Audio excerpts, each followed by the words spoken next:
Bowie Brana Wheat Ninny Bum. We're back with a brand new video, and once again I'm in the mobile studio, aka my car. So if you experience any audio variance outside of my normal quality, though this is starting to become the normal quality, please attribute it to that. So with that being said, let's dive into today's video. So last night, the Sons of Phoenix defeated the Lakers of Los Angeles 109-106 to give the Lakers their first L on the season and the first loss on the tally of the JJ Redick administration. But that is really not the story. Devin Booker and Kevin Durant both went for over 30 on pretty good efficiency numbers. Brad Beal chipped in with 15. The Lakers side, AD turned in another good performance. I think it was like 29 and 14 or something along those lines. He really played another solid basketball game. But that's not, like I said, that's not about what these gentlemen did. That is not the talk of this video. What is the performance of one Mr. LeBron James, who turned in a real clunker, scoring 11 points on 3 of 14 shooting. There was some rebounds and some assists thrown in for good measure, but overall, it wasn't a good game. He did hit a 3 late in the going to cut it to 1, but overall, he had a bad game. And look, it happens. Over the course of 82 games, they're not all going to be masterpieces. It's going to happen. Sometimes the shot's going to fall, sometimes they're not, for a variety of reasons, okay? No one is expecting,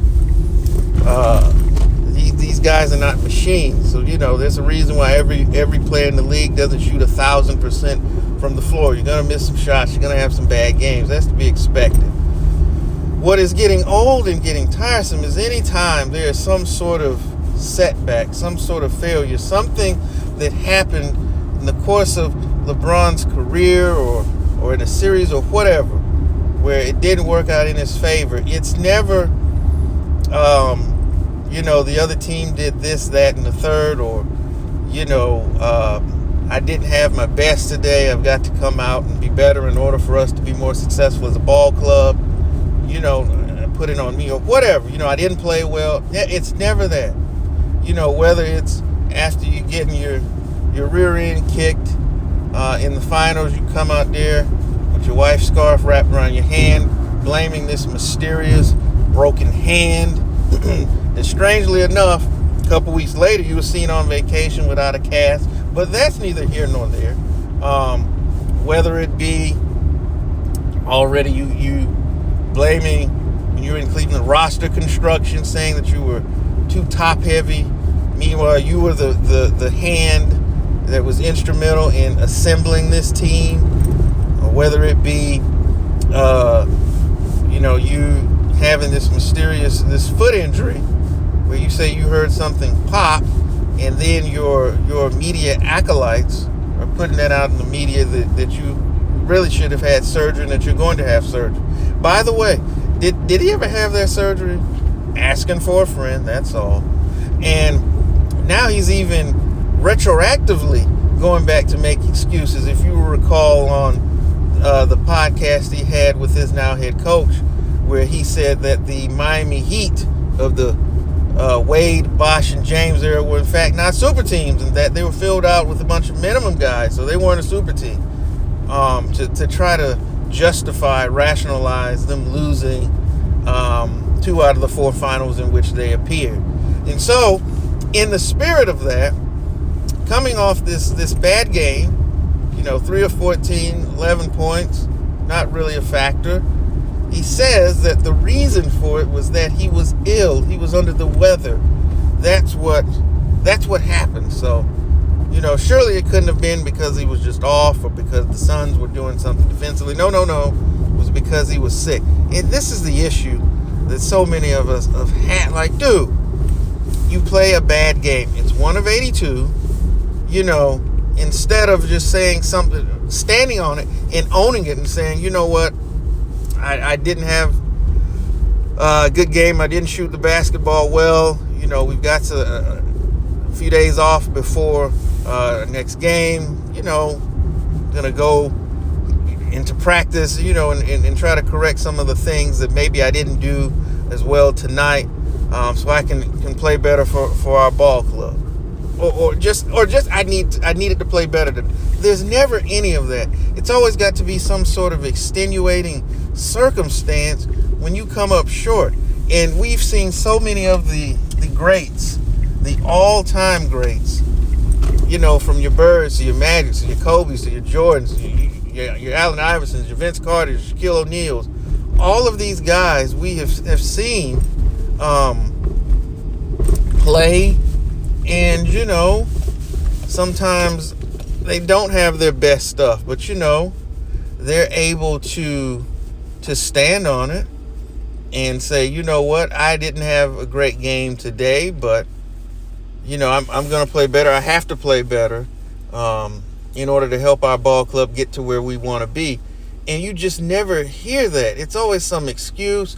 It's always this. It's always that. And it's like, come on, you've been in the league for over 2 decades, and you can't ever just stand on it for a change. It's just becoming old, and it's become tiresome. And part of it because you've got your media minions who will do that. They'll do your dirty work for you now. They'll get in the media and say, well, this is why that happened, or they'll blame this player. That's the latest tactic. If we can't blame injury, we're going to blame a player.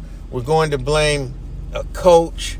It's going to be something else. And I'm like, come on, man. This is the guy that they keep trying to tell us is the greatest basketball player to ever touch a basketball. Can do all of these things except accountability.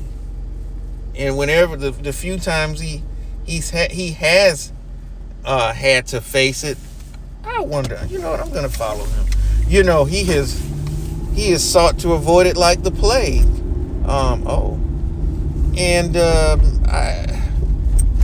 It just sends the wrong message. If this is supposed to be the guy, this is you telling us is the guy. And this is how he carries himself. And it's just the latest in a long line of him ducking responsibility. Because here's the thing: when the team wins, and then I'm gonna go ahead and, because I don't want this video to run too long. When you win the 2016 championship. That made me the greatest player ever. It's not about the team then. It had nothing to do with anything that was going on. When you get the scoring title, it's about you and what you did then. When you have these moments, it is about you and your greatness. I'm averaging a triple-double in the finals. I don't think I'm tired. It's that sort of thing. But then when things don't work out, it's because of this, because of that. Instead of just, in the words of the late great Lanny Poffo, be a man and just own it for a change. But then when you see how his fans and his minions carry themselves, would we really expect anything less? But with that being said, I don't want to go on for too much longer. I'm going to go ahead and end this video right here. But what do you think about this from LeBron James? Let us know in the comments section. And as always, we'll be back with more videos real soon. I thank you for spending a few moments with me. Take care. And as always, tell the ones that you love them. Peace.